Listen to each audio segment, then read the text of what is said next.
داستانیں لکھی ہوئی تھی, موسیقی لکھی ہوئی تھی. تو اسی میں حمورابی کی داستان لکھی ہوئی تھی کہ ایک بادشاہ تھا, اس نے یہ کیا یہ کیا یہ کیا, اور اس کچھ ٹیبلٹس میں حمورابی کے قانون تھے. اور آپ کو سن کے حیرت ہوگی کہ دنیا میں ایسے بہت سے قانون ساز ادارے ہیں اقوام متحدہ سمیت جہاں حمورابی کی یہ تختیاں یا تو لگائی گئی ہیں یا ان تختیوں کی نقل تیار کر کے لگائی گئی ہے. تو ہم یہ اقوام متحدہ میں بھی, میں جب یونائیٹڈ نیشن گیا تھا تو میں نے دیکھا تھا دیوار پہ وہاں لگی ہوئی ہے. تو حمورابی کے کچھ قانون میں آپ کو بتاتا ہوں جو انہوں نے بنائے اور جو پتھروں پہ ابھی بھی لکھی ہوئی ہے, اور جتنا ان کا اس زمانے کے جو بھی حساب کتاب تھا اس کے مطابق ہے. تو ایک حمورابی کا ایک قانون یہ ہے کہ کوئی آدمی اگر کسی دوسرے کی فصل کراپس کو تباہ کرے گا تو قانون کے مطابق اس آدمی کے فصل کو بھی تباہ کر دیا جائے. اچھا ٹھیک ہے سر, ایک قانون یہ تھا. دوسرے کا قانون, ایک قانون یہ تھا کہ کوئی آدمی کسی دوسرے کا درخت کاٹے گا تو اس آدمی کا بھی درخت کاٹ دیا جائے گا اسی سائز کا اور اسی طرح کا, اچھا, اگر پکڑا گیا. ایک قانون یہ ہے کہ اگر کوئی آدمی دوسرے کی آنکھ یا دانت توڑے گا تو اس آدمی جس نے کیا ہے اس کی بھی آنکھ خراب کر دی جائے گی اور دانت توڑ دی جائے گی. اور ایک قانون جو ہمارے, دیکھیں ہم تینوں ڈاکٹر ہیں, ایک قانون ہمارے بڑے خلاف ہے. اس کا قانون یہ تھا کہ اگر ڈاکٹر کے علاج سے مریض مر گیا تو ڈاکٹر کی انگلیاں کاٹ دی جائیں. یہ کچھ سخت نہیں ہے کافی, لیکن اس زمانے کا قانون تھا بھائی, اور مجھے یقین ہے کہ اس پہ عمل بھی ہوتا ہوگا. اچھا, ایک قانون یہ تھا کہ اگر کوئی مکان گر گیا تو جس آدمی نے مکان بنایا تھا اس کو موت کی سزا دی جائے.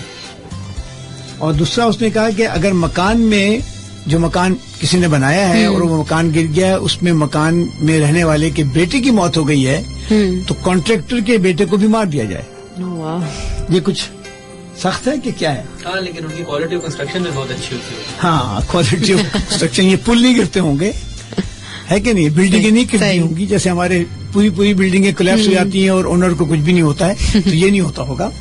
اور اس میں ایک اور قانون یہ تھا کہ اگر بلڈنگ گری ہے, عمارت گری ہے اور عمارت گرنے میں کسی غلام کی موت ہو گئی تو جس آدمی نے مکان بنایا ہے اس کو اپنا ایک غلام اس مکان والے کو دینا پڑے گا. تو یہ تھے حمورابی کے کچھ قوانین.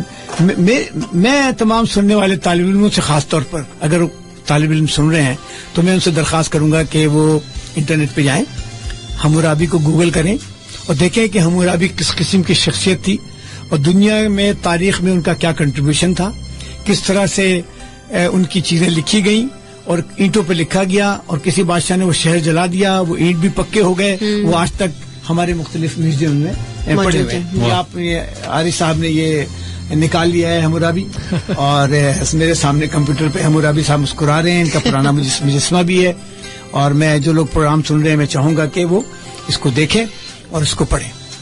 آپ کوئی سوال کرنا چاہیں گی؟ یہی تھوڑا مجھے انٹرسٹنگ لگ رہا تھا کہ یہ جو سارے ان کے قانون تھے, یہ جو آپ ٹیبلٹس بتا رہے ہیں, ان پہ پورے مکمل ملے گئے تھے؟ نہیں, یہ تو میں نے کچھ بتایا نا. جی, یہ تو 30,000 سے زیادہ کتبے ملے ہیں. اچھا, اس میں ایک بہت بڑا حصہ حمورابی کے قوانین پر ہے. اچھا, یہ میں ایک جگہ یہ بتا رہا ہوں, میسوپوٹیمیا کے علاقے میں کسی جگہ پہ 30,000, کہیں پہ 25,000, کہیں پہ 65,000, کہیں پہ 40,000 کتبے ملے ہیں جس میں مختلف چیزیں لکھی ہوئی ہیں. تو یہ اس زمانے کی لائبریری تھی, کاغذ تو تھا نہیں, لکڑی پہ لکھتے تھے, تو لکڑی اگر جل گئی تو ختم ہو گئی. اور کیا نام اس کا, چمڑے پہ لکھتے تھے, چمڑا بھی جل گیا تو ختم ہو گیا. تو یہ جو پتھروں پہ لکھا جاتا تھا وہ ابھی تک برقرار, وہ لاسٹ کرتے تھے, وہ لاسٹ کرتے ہیں. اور اس وقت دنیا کے بہت بڑے بڑے میوزیم میں یہ موجود ہیں. میں اصل میں ایک دن, میں آپ کو بتاؤں, میں ایک دن یہاں میوزیم کی کہانی بھی سناؤں گا. اچھا, اور ایک میں نے کتاب بھی ایک لکھی ہے, آگہی کے نشان. تو آگہی کے نشان جو ہیں, اور اس میں بعد ایسے میوزیم ہیں جن کے بارے میں بتاؤں گا تو آپ حیران ہو جائیں گے. مثال کے طور پر میں ایک دن پورا پروگرام کروں گا اسمتھسونین میوزیم پر. اسمتھسونین میوزیم واشنگٹن میں ہے, اور یہ میوزیم تقریباً میرے خیال میں 10 فٹ بال کے گراؤنڈ کے برابر جگہ پر ہے. اور ایک دن تو کیا آپ ایک ہفتے میں میوزیم دیکھ سکتے ہیں. اور اسمتھسونین کے بارے میں جب میں بتاؤں گا کہ وہ کون صاحب تھے کیا تھے, آپ حیران رہ جائیں گے کہ اس آدمی میں کیا شوق تھا سائنس سے آگہی کا. اور یہ امریکن نہ ہونے کے باوجود, امریکن نہیں تھا یہ, نہ امریکہ میں پیدا ہوا نہ امریکہ کبھی آیا, لیکن اس نے ساری دولت امریکی حکومت کو دی تھی کہ ایک میوزیم ایسا بنایا جائے جہاں پر سائنس کی ترقی کے لیے کام کیا جائے. اور کئی سالوں تک وہ پیسے پڑے رہے, کیونکہ امریکی قانون کے مطابق امریکی حکومت باہر کا پیسہ استعمال نہیں کر سکتی. تو میں یہ الگ کہانی ہے. لیکن اگر آپ گئی ہیں واشنگٹن؟ نہیں, میں نہیں گئی کبھی. آپ تو گئے ہوں گے عارف واشنگٹن؟ جی میں گیا ہوں بالکل. اچھا, اگر سمر کے زمانے میں آپ واشنگٹن میں جائیں اور اسمتھسونین میوزیم کے پاس سے گزریں تو آپ کو سینکڑوں کی تعداد میں بسیں کھڑی ہوئی نظر آئیں گی. اور ان بسوں میں امریکہ کے اسکول کے بچے آتے ہیں. اور یہ میوزیم بالکل فری ہے. دنیا کے کسی بھی نسل مذہب کے لوگوں کے لیے میوزیم بالکل فری ہے. آپ یہ سارے بچے سرکار کے خرچے پر آتے ہیں اور دن رات میوزیم میں گزارتے ہیں. یہاں پر ہر طرح کی چیزیں, چاند کی مٹی سے لے کر کے اسپیس شپ کے حصے, سمندر کے نیچے کا بیکٹیریا سے لے کر کے پتہ نہیں کیا کیا ہے, ایک دن میں تو آپ دیکھ ہی نہیں سکتے. بہت شاندار میوزیم ہے. 15 دن تک آپ میوزیم میں گھومتے رہیں گے. تو اس میوزیم کے بعد میں داستان سناؤں گا.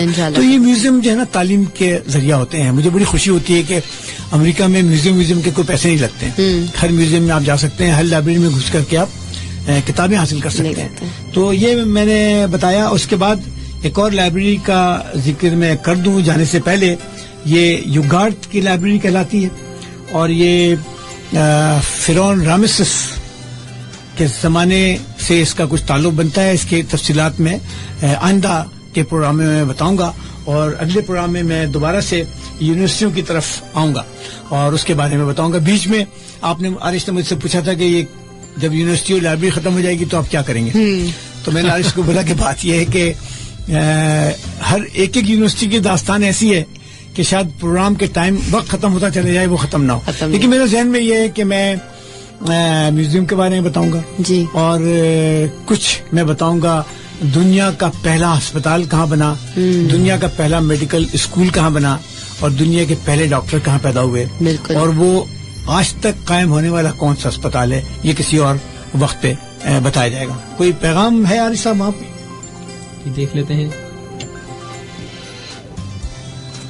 سلیم صاحب کہتے ہیں کراچی سے کہ بہت اچھا شو ہے آپ کا, بہت ساری چیزیں آپ اچھی اچھی بتا رہے ہیں جو کہ ویسے نہیں پتہ لگتی ہم کو. اچھا, زبردست. اچھا, اب میں اگر آپ کو یونیورسٹی کے سلسلے میں تھوڑا سا الازہر یونیورسٹی کے بارے میں کچھ بتاؤں. بالکل بتائیے. قاہرہ کے جو الازہر یونیورسٹی اس کے بارے میں کچھ بتاؤں. جی. اور اس الازہر یونیورسٹی کے ایک مشہور طالب علم ہیں, ان کے بارے میں بتاؤں گا.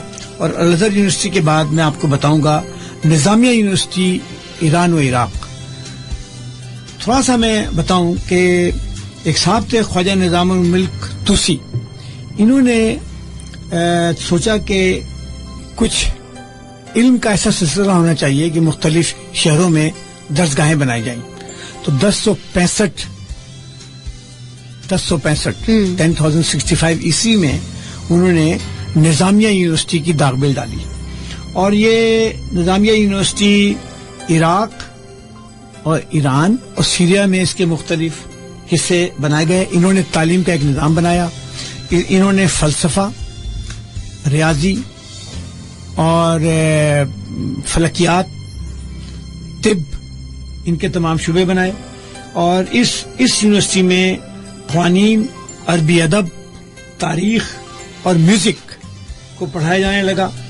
اور یہ اپنے وقت کا ایک ایسا ادارہ تھا جہاں غیر مسلم بھی درس و تدریس میں شامل تھے. مثلا یہاں پر اس زمانے میں اگر یورپ سے کسی بھی پڑھے لکھے آدمی کو, آپ کو پتا ہے کہ اس زمانے میں یورپ میں کلیسا کا راج تھا, چرچ کا راج تھا, اور سائنسدانوں کو نکال دیا جاتا تھا, مارا پیٹا جاتا تھا.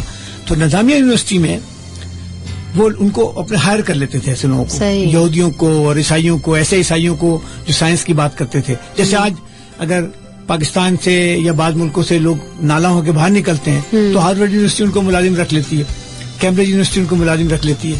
تو نظامیہ یونیورسٹی ایک طرح سے آماجگاہ تھی اور وہاں پر مختلف لوگ آ کر کے رہتے تھے. اور نظام الملک توسی کا یہ کمال تھا کہ انہوں نے اس کو کیا نام اس کا، اس کو بنانے میں، اس کو سنوارنے میں بڑا کام کیا. اور اس یونیورسٹی میں ایک بہت ہونہار تعلیم تھے، ان کا نام تھا امام غزالی. اور امام غزالی کا بڑا کنٹریبیوشن ہے. امام غزالی نے بڑی کتابیں لکھی، اور میں تھوڑا سا امام غزالی کے بارے میں بتانا چاہوں گا آج کے پروگرام کے آخر میں. امام غزالی 1058 میں پیدا ہوئے، بچپن میں یتیم ہو گئے. ان کے والد نے اور ان کے بھائی نے ان کی ذمہ داری سنبھالی، اور انہوں نے ان کی تعلیم پر خاص توجہ دی. انہیں بہترین استادوں کے پاس تعلیم حاصل کرنے کا موقع ملا. ایک بہت بڑے عالم تھے. اسلامی قوانین، فلسفہ اور صوفی ازم پر ان کی زبردست گرفت تھی. انہوں نے کم عمری میں ہی اس زمانے کے تمام علم سے استفادہ کیا اور بہت بڑے عالم ہو گئے. آپ کو سن کر یہ حیرت ہوگی کہ امام غزالی نے میوزک پر بھی ایک کتاب لکھی، موسیقی پر بھی کتاب لکھی. وہ بہت زیادہ صوفی ازم کے قائل تھے. اور امام غزالی کو یونان کے فلسفیوں سے کوئی اتفاق نہیں تھا. ان کا خیال تھا کہ ارسطو اور پلیٹو یہ تمام کے تمام جو فلاسفر ہیں یہ ان کی تعلیمات صحیح نہیں ہیں.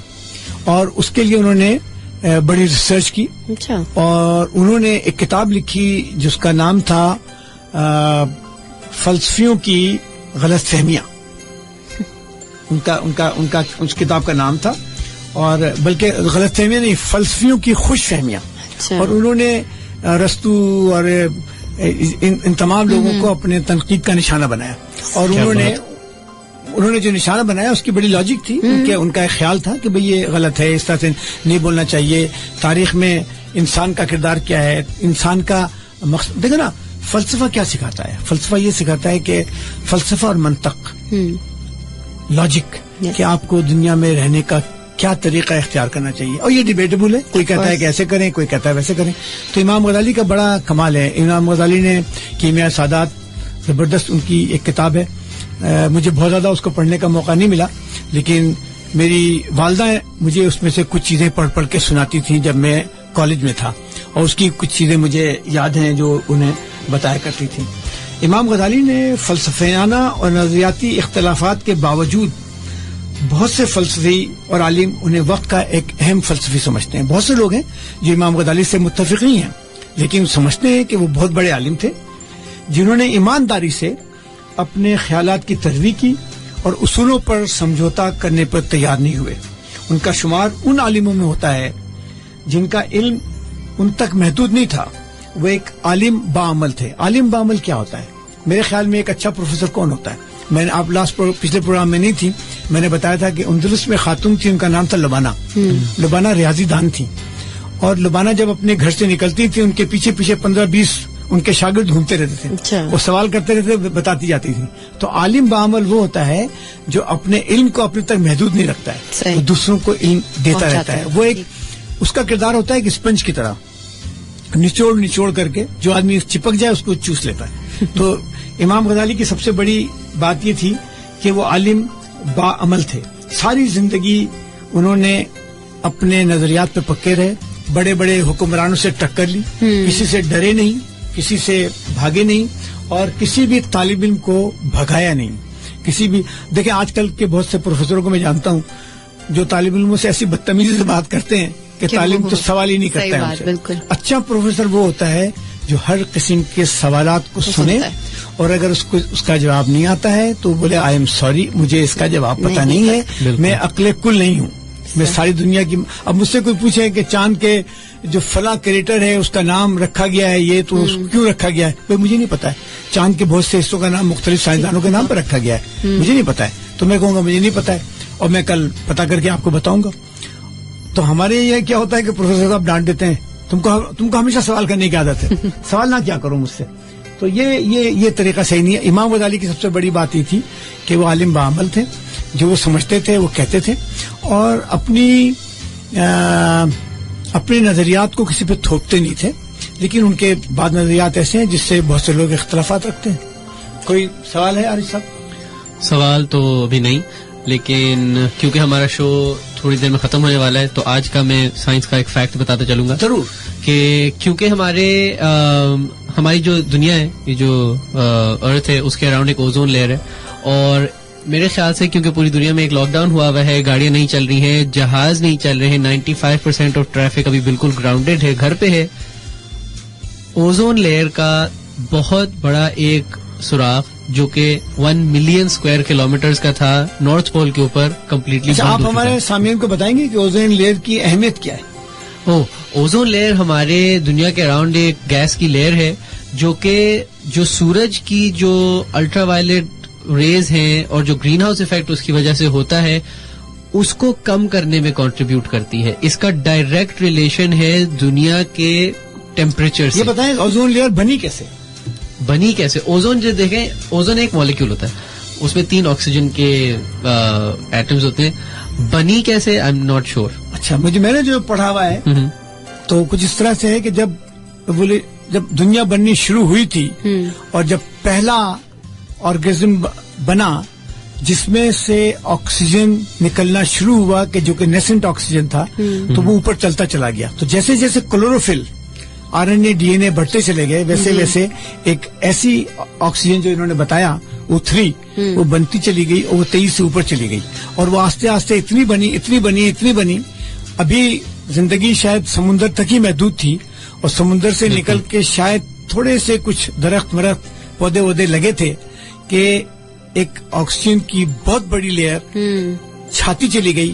اور اس لیئر کا کمال یہ ہے کہ زندگی کو مزید ترقی ملی کیونکہ جو الٹرا وائلٹ ریز تھی وہ زندگی کے خلاف ہیں. اب آخر میں چلتے چلتے کورونا کے اس دور میں آج ہی میں ایک مائکرو بایولوجسٹ سے بات کر رہا تھا, انہوں نے مجھ سے کہا, وہ کہہ رہی تھی کہ یہ بہت ممکن ہے کہ کورونا ہمارے ملک میں کم اس لیے ہے کہ گرمی بہت زیادہ ہے اور الٹرا وائلٹ ریز جو آتی ہیں اس میں سے کچھ کورونا کا شکار کر لیتی ہیں شاید.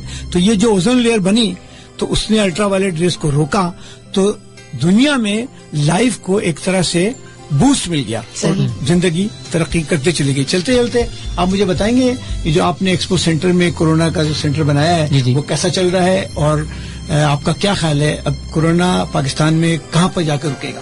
ایکسپو سینٹر میں ابھی دیکھیں 365 کے قریب آج پیشنٹس ہیں. یہ پیشنٹس انفارچونیٹلی بڑھے جا رہے ہیں, لیکن بہت اچھی بات یہ ہے کہ ہر دن کے حساب سے پیشنٹس بہتر ہو کے گھر بھی جا رہے ہیں. بالکل ڈسچارج ہو رہے ہیں. ہم نے زیادہ تر ہمارے پیشنٹ جو فیسلٹی سے گئے ہیں صحت یاب ہو کے گھر ہی گئے ہیں اوور ویلمنگ میجورٹی میں. میرے خیال سے کورونا وائرس اگر ہم لوگ لاک ڈاؤن اور گھروں کے اندر بند رہنے کی تدابیر پر عمل کریں تو بہتر ہوتا رہے گا, اور آہستہ آہستہ امید ہے کہ اگلے 2-3 مہینے میں بھی نیگلیجیبل حد تک. عارش اور یمنا, میں آپ سے یہ اقرار کرنا چاہتا ہوں, میں یہ سمجھتا ہوں دل کے ساتھ کہ لاک ڈاؤن کی پالیسی سے ہی کورونا کا خاتمہ ہو سکتا ہے. میں ہاتھ جوڑ کر کے تمام لوگوں سے جو پروگرام سن رہے ہیں وہ اپنا خیال رکھیں, ہاتھ نہ ملائیں, گلے نہیں لگیں, دور رہیں, گھروں میں رہیں اور انفیکشن کو پھیلنے سے روکیں. کورونا کی موت ہمارے ہاتھ میں ہے اور ہماری موت کورونا کے ہاتھ میں ہے. ہم جتنا ایک دوسرے کے قریب جائیں گے کورونا بڑھتا چلا جائے گا, ہم جتنا ایک دوسرے سے دور رہیں گے گھروں میں بند رہیں گے کورونا کا خاتمہ ہوگا. انشاءاللہ بہت جلد کورونا کا خاتمہ ہو جائے گا. میرے خیال میں وقت اب ختم ہو گیا ہے اور اس کے ساتھ ہی ایز یوزول اور اب ختم ہوتا ہے آج کا سفر ہمارا. حاضر ہوں گے دوبارہ اسی وقت اسی جگہ پر FM 105 سے ہفتے کی شام 8 بجے ایک اور سفر کے آغاز کے لیے. اپنا اور اپنے رشتہ داروں کا خیال رکھیں. اور پھر میرا وہی سوال ہے کہ سوال یہ نہیں ہے کہ موت کے بعد زندگی ہے کہ نہیں, سوال یہ ہے کہ موت سے پہلے زندگی جی کے نہیں. بہت بہت شکریہ یمنا آپ کا, اور بہت شکریہ عارش, تھینک یو میری مدد کرنے کا. خدا حافظ. خدا حافظ. اللہ حافظ.